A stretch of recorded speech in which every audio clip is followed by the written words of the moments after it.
दोस्तों, आज हम सीखेंगे स्टोकास्टिक इंडिकेटर के बारे में। अगर आप अभी ट्रेडिंग में लॉस कर रहे हैं तो आपको एक बार स्टोकास्टिक इंडिकेटर को जरूर ट्राई करना चाहिए। इस इंडिकेटर की हेल्प से आप ओवरसोल्ड और ओवरबॉट जोन को आइडेंटिफाई कर सकते हैं। आप कहेंगे कि ओवरसोल्ड और ओवरबॉट जोन को तो हम आरएसआई का यूज करके भी पता लगा सकते हैं, लेकिन दोस्तों, स्टोकास्टिक इंडिकेटर आरएसआई से ज्यादा पावरफुल है और इसकी एक्यूरेसी आरएसआई से बहुत ज्यादा है। मैं आपको दावे के साथ बोल सकता हूं कि स्टोकास्टिक इंडिकेटर को सीखने के बाद आपकी ट्रेडिंग एक्यूरेसी में बहुत बड़ा और पॉजिटिव बदलाव आ सकता है। इसलिए मैंने शुरुआत में ही बोला था कि अगर आप अब तक ट्रेडिंग में लॉस कर रहे हैं तो आपको स्टोकास्टिक इंडिकेटर को ट्राई करना चाहिए। इस वीडियो में आप सीखेंगे कि स्टोकास्टिक इंडिकेटर क्या होता है, स्टोकास्टिक आरएसआई से कैसे बेहतर है, स्टोकास्टिक और प्राइस एक्शन को कंबाइन करके ट्रेड कैसे करते हैं ताकि आपको बेस्ट रिजल्ट मिल सके, और लास्ट में हम कुछ रियल लाइफ एग्जाम्पल देखेंगे जिससे कि आपको यह कॉन्सेप्ट पूरी तरह से क्लियर हो जाए। चलिए समझते हैं ये स्टोकास्टिक इंडिकेटर क्या होता है। देखिए, जब आप इसको अप्लाई करेंगे तब आपके ग्राफ में नीचे यह इंडिकेटर प्लॉट हो जाएगा जिसमें दो लाइन होती हैं। ब्लू कलर की लाइन को हम K% लाइन बोलते हैं, कुछ लोग इसको फास्ट लाइन भी बोलते हैं। दूसरी ऑन रेंज लाइन को हम D% लाइन बोलते हैं, कुछ लोग इसको सिग्नल लाइन या स्लो लाइन भी बोलते हैं। ये दोनों लाइन 0 से 100 के लेवल्स के बीच में मूव करती हैं। 0 से 100 के लेवल्स में से आपको सिर्फ दो लेवल ही काम के हैं, एक है 20 का लेवल और दूसरा है 80 का लेवल। जब भी आपको दिखे कि स्टोकास्टिक 20 लेवल के नीचे है, इसका मतलब होता है कि प्राइस अभी ओवरसोल्ड है, और जब यह 80 लेवल के ऊपर होता है तो इसका मतलब प्राइस अभी ओवरबॉट है। जैसा कि यहाँ आप देख सकते हैं, स्टोकास्टिक इंडिकेटर 80 लेवल के ऊपर था और उसके बाद हमें एक गिरावट देखने को मिली। उसी तरह यहाँ स्टोकास्टिक इंडिकेटर 20 लेवल के नीचे था और हमें यहाँ बायर का पावर देखने को मिला। लेकिन दोस्तों,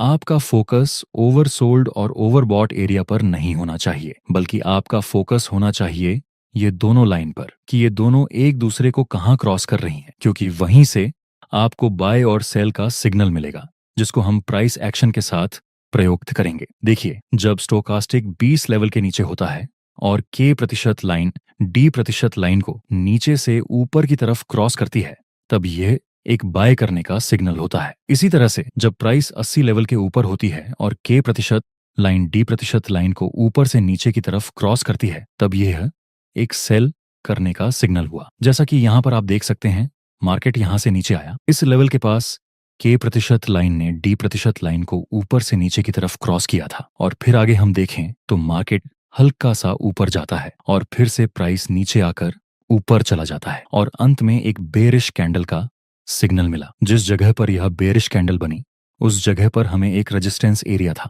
और नीचे स्टोकास्टिक इंडिकेटर में K% लाइन ने D% लाइन को ऊपर से नीचे की तरफ क्रॉस कर दिया है। स्टोकास्टिक इंडिकेटर के अनुसार यह एक सेल करने का सिग्नल हुआ। दोस्तों, देखते हैं आगे क्या होता है। अंत में एक भारी गिरावट के साथ मार्केट नीचे आता है। चलिए एक दूसरा एग्जाम्पल देखते हैं। स्टार्टिंग में यहाँ प्राइस तेजी से नीचे आ रहा था और बाद में नीचे स्टोकास्टिक की K% लाइन D% लाइन को नीचे से ऊपर की तरफ क्रॉस करती है, तो यह एक बाय करने का सिग्नल हुआ। देखते हैं आगे क्या होता है।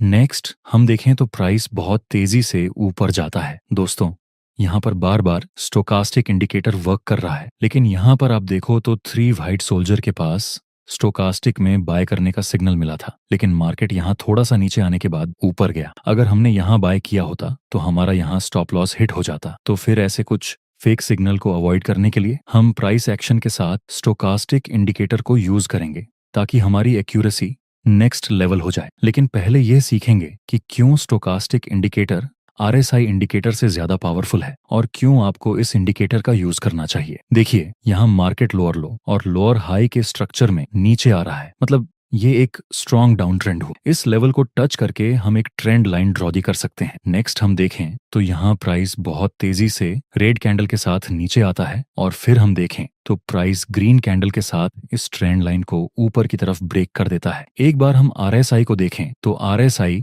यहाँ बुलिश डाइवर्जेंस शो कर रहा है। प्राइस एक्शन के अनुसार यह ट्रेंड लाइन का ब्रेकआउट मिला ऊपर की तरफ, और नीचे आरएसआई बुलिश डाइवर्जेंस भी बता रहा है और 20 लेवल के पास है, मतलब आरएसआई के अनुसार तो ये एक बाय करने का सिग्नल होता है। दोस्तों, अब हम एक बार स्टोकास्टिक इंडिकेटर को अप्लाई कर देते हैं। देखते हैं स्टोकास्टिक इंडिकेटर हमें क्या बता रहा है? जिस कैंडल से हमें ट्रेंड लाइन का ब्रेकआउट हुआ, वही जगह पर स्टोकास्टिक बता रहा है कि प्राइस अभी ओवरबॉट है। ओवरबॉट है तो मार्केट में हम यहाँ पर बाय में तो एंट्री नहीं कर सकते। देखते हैं आगे क्या होता है। नेक्स्ट, प्राइस रेड कैंडल के साथ नीचे आता है। प्राइस फिर से एक बार ऊपर जाता है और फिर से नीचे गिर जाता है। दोस्तों, यहाँ ट्रेड लेने से पहले स्टोकास्टिक इंडिकेटर ने पहले ही बता दिया था कि प्राइस अभी ओवरबॉट है, इसलिए हमने यह ट्रेड अवॉइड कर दिया और हमारा स्टॉप लॉस हिट नहीं हुआ। इस समय हमने RSI को भी यूज किया था, जो कि बाय करने का सिग्नल दे रहा था। दोस्तों, मैं यह नहीं कहता कि RSI काम नहीं करता। RSI भी एक पावरफुल इंडिकेटर है, लेकिन अगर हम कंपैरिजन की बात करें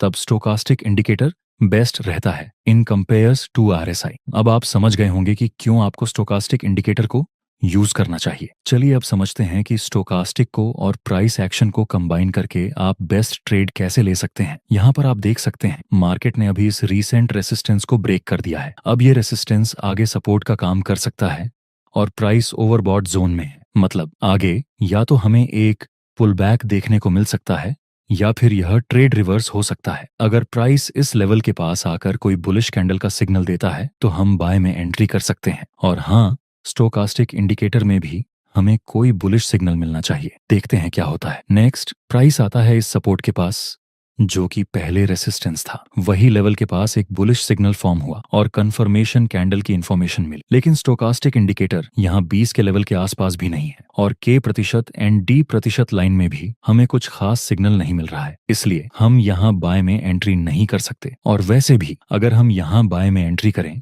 और स्टॉप लॉस यहाँ तक का रखें और प्रॉफिट टारगेट ये रेसिस्टेंस के पास रखें तो यहाँ हमें रिस्क रिवॉर्ड रेशियो 1 से 1 का भी नहीं मिलता। रिस्क रिवॉर्ड रेशियो के अनुसार भी हमें यहाँ बाय में एंट्री नहीं करनी चाहिए। अगर हम इंतजार करेंगे तो हमें दूसरा ट्रेड तो मिल ही जाएगा। तो फिर हम ऐसे ट्रेड में क्यों एंट्री करें जिसमें 1 से 1 का भी रिस्क रिवॉर्ड रेशियो नहीं मिल रहा है। देखते हैं क्या होता है। नेक्स्ट, प्राइस ऊपर चला जाता है।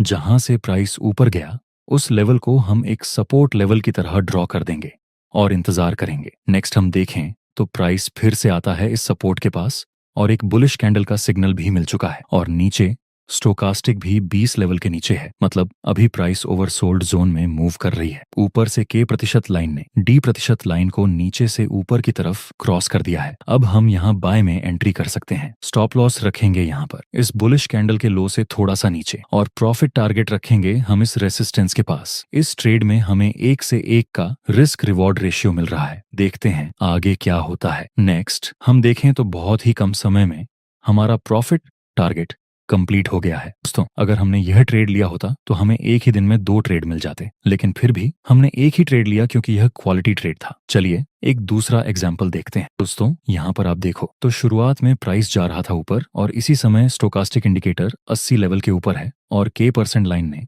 D% लाइन को ऊपर से नीचे की तरफ क्रॉस कर दिया। मतलब ये सेल करने का सिग्नल होगा। चाहे जो भी हो, यह ट्रेंड बुलिश है, इसलिए हम सेल में तो एंट्री नहीं कर सकते। नेक्स्ट हम देखें तो मार्केट नीचे आता है और अंत में एक मारूबोजू और कंफर्मेशन कैंडल का निर्माण हो गया। इसी समय नीचे स्टोकास्टिक इंडिकेटर में एक बाय करने का सिग्नल मिला। प्राइस एक्शन में कैंडलस्टिक का बुलिश सिग्नल और स्टोकास्टिक इंडिकेटर में भी बुलिश सिग्नल। अब हम बाय में एंट्री कर सकते हैं। स्टॉप लॉस इस बुलिश कैंडल के लो से थोड़ा सा नीचे रखेंगे और प्रॉफिट टारगेट के लिए हम इस रेसिस्टेंस का यूज करेंगे। नेक्स्ट हमारा टारगेट हिट हो गया है, लेकिन टारगेट हिट होने के तुरंत बाद मार्केट नीचे आ जाता है। अगर आपने यहाँ प्रॉफिट टारगेट लगाया ना होता तो शायद आप सही होने के बाद भी प्रॉफिट नहीं बना पाते। इसलिए जरूरी है कि आप ट्रेड में एंट्री करने के बाद तुरंत ही प्रॉफिट टारगेट और स्टॉप लॉस लगा दें। और फिर आगे हम देखें तो मार्केट ऊपर जाता है, फिर से नीचे गिर जाता है। अब प्राइस इस रेसिस्टेंस और इस सपोर्ट के बीच में साइडवेज रेंज में मूव करने लगी है। दोस्तों, जब साइडवेज मार्केट होती है उस वक्त कोई भी इंडिकेटर सही तरीके से काम नहीं करता। कभी कभी तो साइडवेज मार्केट में कैंडलस्टिक पैटर्न की एक्यूरेसी भी कम हो जाती है। इसीलिए साइडवेज मार्केट में आपको स्टोकास्टिक कैसा भी सिग्नल दे, आपको ट्रेड नहीं लेना है। अगर यह रेंज ब्रेक होती है तब आप अच्छा सिग्नल मिलने के बाद ट्रेड कर सकते हैं। दोस्तों, आपका ये वीडियो कैसा लगा अपने रिव्यू कमेंट में जरूर बताएं।